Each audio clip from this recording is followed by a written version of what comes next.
Capítulo 28. Iluminando el camino con las linternas de sus teléfonos móviles, el agente Fonseca y su compañero, Díaz, cruzaron a toda velocidad la cúpula a oscuras y se adentraron en el túnel por el que Langdon y Ambra acababan de desaparecer. En mitad del mismo, Fonseca encontró el móvil de la mujer tirado en el suelo enmoquetado. Eso lo dejó atónito. ¿Ambra se ha deshecho de su teléfono móvil?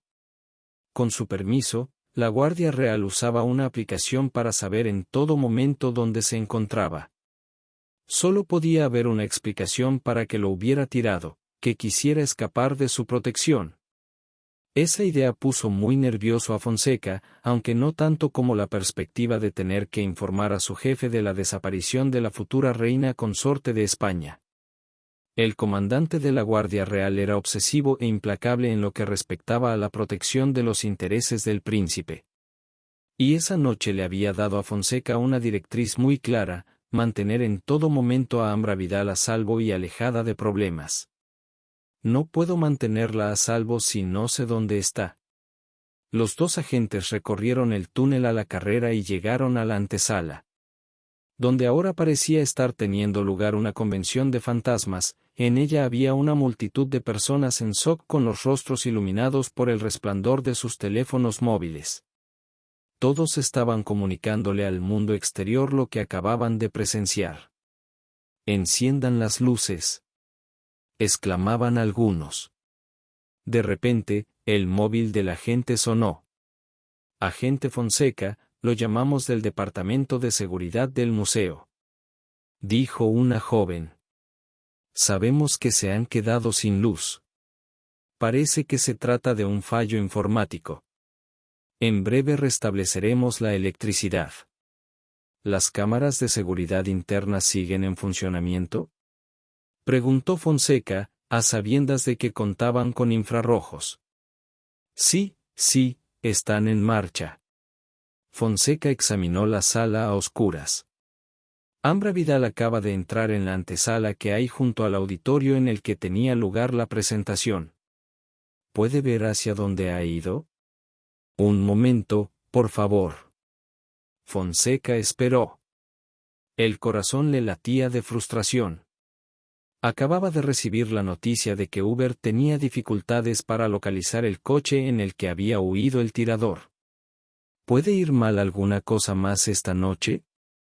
Era la primera vez que se encargaba de la seguridad de Ambra Vidal. Como agente senior, normalmente le asignaban solo la del príncipe Julián, pero esa mañana su jefe lo había llevado a un lado y le había dicho: «Esta noche, la señorita Vidal celebrará un evento en contra de los deseos del príncipe. Usted la acompañará y se asegurará de que esté a salvo». Fonseca nunca habría podido imaginar que dicho evento consistiría en un demoledor ataque a la religión rematado con un asesinato público. Todavía estaba intentando digerir la airada negativa de la mujer a contestar la llamada de don Julián. Le parecía inconcebible y, sin embargo, el extraño comportamiento de Ambra no había hecho sino ir a más. Todo indicaba que estaba intentando deshacerse de sus guardaespaldas para poder huir con el profesor estadounidense. Como el príncipe Julián se entere de esto. «¿Agente Fonseca?», dijo de repente la voz de la guardia de seguridad por el móvil. La señorita Vidal y un acompañante acaban de salir de la antesala y, tras recorrer una pasarela, han entrado en la sala donde se expone las celdas de Louise Bourgeois. Al salir de la antesala giren a la derecha y luego entren en la segunda sala a la derecha. Gracias. Sigan vigilando sus movimientos. Fonseca y Díaz salieron de la antesala y, desde lo alto de la pasarela, vieron las hordas de invitados que cruzaban el vestíbulo a toda velocidad en dirección a la salida. Tal y como les había indicado la guardia de seguridad, en el acceso a la segunda sala a la derecha había un letrero en el que podía leerse: «Estructuras de la existencia, las celdas». La sala era enorme y albergaba una colección de extrañas jaulas en cuyo interior había distintos objetos y unas esculturas blancas amorfas. «Señorita Vidal», exclamó Fonseca. «Señor Langdon».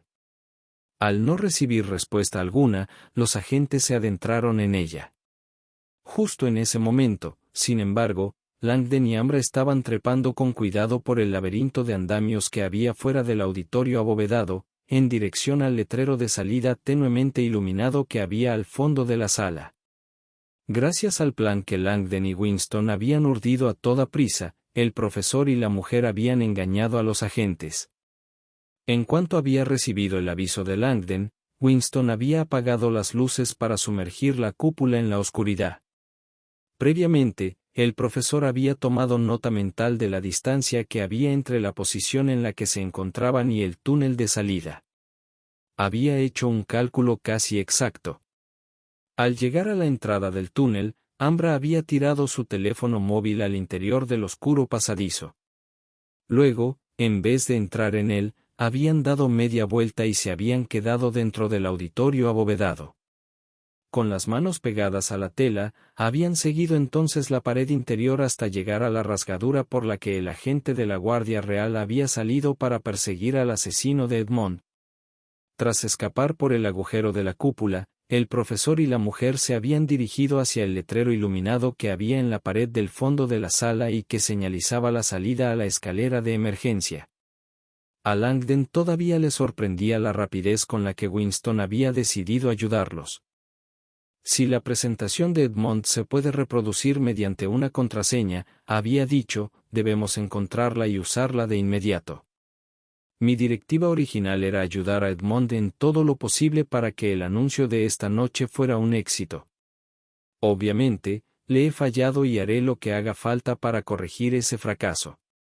Si yo pudiera acceder directamente a su presentación lo haría de inmediato.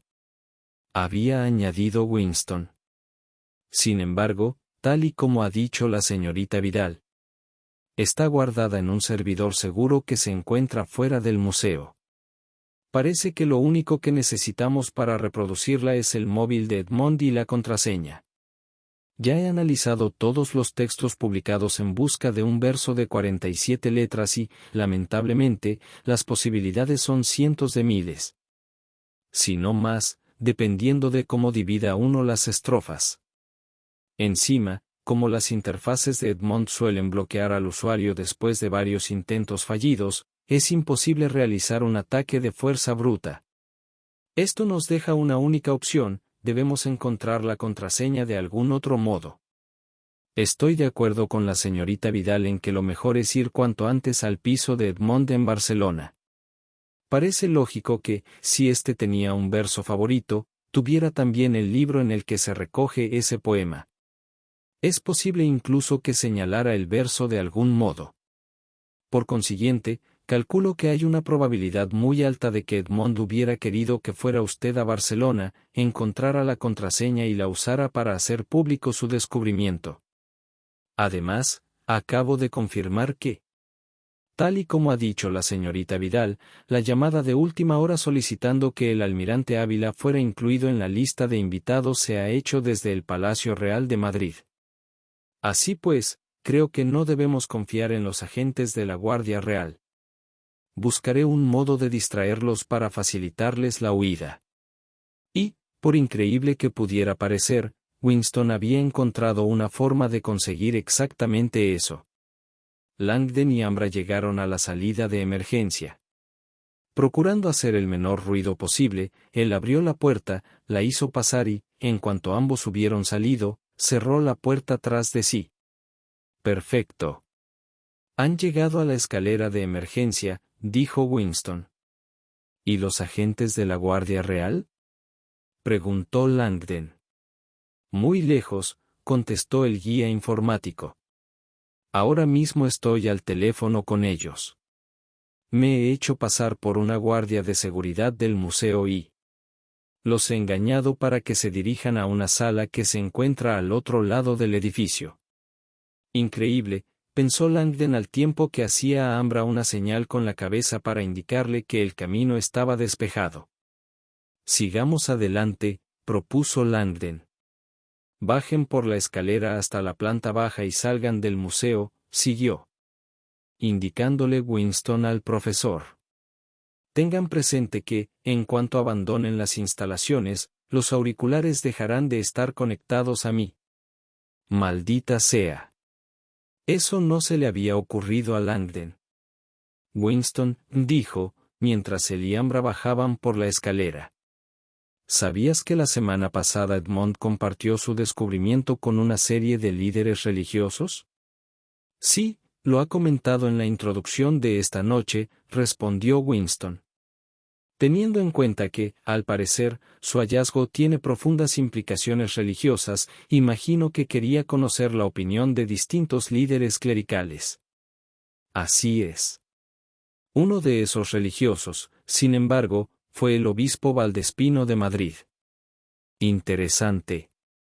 Veo en la red que se trata de un importante consejero del rey. Efectivamente, dijo Langdon. ¿Y sabías que, después de ese encuentro, Valdespino le dejó a Edmond un mensaje de voz amenazador? No tenía ni idea. Debió de recibirlo en su línea privada.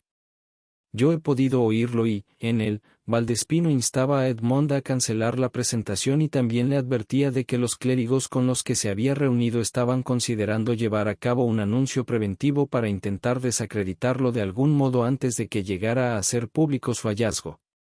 Todavía en la escalera, Langdon dejó que Ambra se adelantase y, bajando el tono de voz, preguntó, ¿puedes mirar si hay alguna conexión entre Valdespino y el almirante Ávila? Winston se quedó callado unos segundos. No encuentro ningún vínculo directo, pero eso no significa que no exista. Solo que no está documentado. El profesor y la mujer llegaron por fin a la planta baja. Si me permite el comentario, profesor, prosiguió Winston, diría que, a juzgar por los acontecimientos de esta noche, la lógica sugiere que gente muy poderosa está intentando enterrar el descubrimiento de Edmond. Teniendo en cuenta que en su presentación señalaba que usted había sido la persona que lo había inspirado a realizarlo, es posible que ahora los enemigos de Edmond lo consideren un cabo suelto. Langdon no había contemplado esa posibilidad y no pudo evitar sentir una repentina punzada de miedo. Para entonces, Ambra ya estaba abriendo la puerta metálica de la salida de emergencia. Cuando salgan del museo se encontrarán en un callejón, le dijo Winston. Giren a la izquierda y rodeen el edificio en dirección al río. Allí les facilitaré un transporte para que los lleve al lugar que me ha pedido. Vio, EC 346, recordó Langdon. El lugar en el que Edmond y yo debíamos encontrarnos después del evento. Unos minutos antes, el profesor había descifrado finalmente el código. VIOC 346 no era el nombre de ningún club científico secreto ni nada de eso, sino algo mucho más mundano. Y el profesor esperaba que fuera la clave de su huida de Bilbao. Siempre y cuando podamos llegar sin que nos descubran, claro está. Pensó, a sabiendas de que pronto habría controles de carretera por todas partes. Tenemos que movernos con rapidez. En cuanto salieron al callejón oscuro, a Langdon le sorprendió ver lo que parecían las cuentas de un rosario desperdigadas por el suelo. No tuvo tiempo de preguntarse qué hacían allí. Winston seguía hablando. Cuando lleguen a la ribera del río, estaba indicándole al profesor. Esperen debajo del puente de la Salve hasta que. Unas ensordecedoras interferencias ahogaron de repente la voz del guía. ¿Winston? Exclamó Langdon. ¿A qué debemos esperar? Pero la puerta metálica acababa de cerrarse a su espalda interrumpiendo la comunicación.